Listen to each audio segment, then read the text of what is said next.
Varian virus corona penyebab COVID-19 dengan nomor B.1.1.529 yang diberi nama Omicron disebut-sebut lebih cepat menular. Varian ini pertama kali terdeteksi di Afrika Selatan. Sebelumnya ilmuwan Afrika Selatan mendeteksi sejumlah kecil varian, yang disebut B.1.1529, pada Selasa, tanggal 23 November tahun 2021. Dalam sampel penelitian dari tanggal 14 hingga tanggal 16 November tahun 2021. Mendapat perhatian WHO, Organisasi Kesehatan Dunia, WHO, memasukkan mutasi Omicron ke dalam varian of concern VOC atau varian yang menjadi perhatian. Kategori VOC mengindikasikan bahwa varian tersebut berpotensi menyebabkan peningkatan penularan dan angka kematian akibat COVID-19. Tapi, benarkah Omicron lebih ganas dibandingkan varian Delta? Lebih ganas dari varian Delta?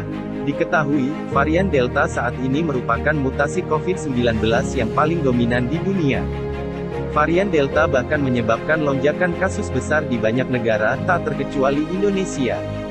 Melansir Euronews, butuh sekitar 2 bulan bagi varian Delta untuk diberi label VOC oleh WHO.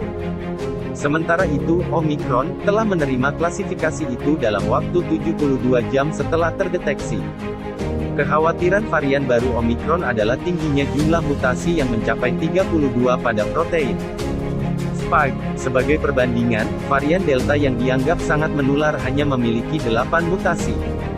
Meski jumlah mutasi pada protein lonjakan bukanlah indikasi yang tepat tentang betapa berbahayanya varian baru. Hal itu menunjukkan bahwa sistem kekebalan manusia mungkin akan lebih sulit untuk melawan varian baru. Artinya, ada indikasi bahwa Omicron dapat lolos dari respons imun, sehingga membuat kita berisiko lebih besar.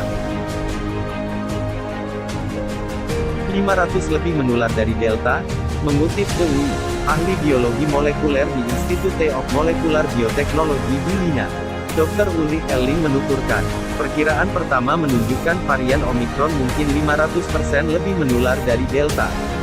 Kendati demikian, infeksi dengan varian baru belum tentu lebih parah daripada infeksi dengan varian sebelumnya. Tetapi ada tanda-tanda bahwa varian baru ini menyebar lebih cepat serta dapat menempatkan sistem kesehatan nasional di bawah tekanan yang lebih besar dan lebih cepat.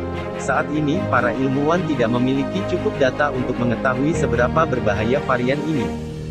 BioNTech, yang bersama dengan Pfizer telah mengembangkan vaksin yang paling banyak digunakan di dunia, mengatakan paling lambat 2 minggu untuk mendapat lebih banyak data dari pengujian harus tersedia. Data ini akan memberikan informasi lebih lanjut tentang kemungkinan Omicron bisa menjadi varian mutasi yang memerlukan penyesuaian vaksin jika menyebar secara global. Amerika Serikat juga bergerak untuk membatasi perjalanan bagi warga negara non-AS dari Afrika Selatan, dan 7 negara lainnya mulai Senin, tanggal 29 November tahun 2021. Tercatat sudah ada 6 negara yang mengonfirmasi temuan kasus COVID-19 varian Omicron. Mereka adalah Israel, Hong Kong, Belgia, Jerman, Inggris, dan Italia. Belum terdeteksi di Indonesia dikutip dari Kompas.com. Tanggal 28 November tahun 2021. Juru bicara vaksinasi Kementerian Kesehatan Siti Nadia Tarmizi memastikan bahwa sejauh ini, varian Omicron belum terdeteksi di Indonesia. Belum ditemukan kasus virus Omicron, kata Nadia saat dihubungi Kompas.com, Minggu, tanggal 28 November tahun 2021. Nadia mengatakan sebagai antisipasi atas penyebaran varian baru ini, dilakukan pengetatan pintu masuk Indonesia sesuai dengan peraturan yang ada. Selain itu, pemerintah memberlakukan tindakan karantina dan rapid test PCR.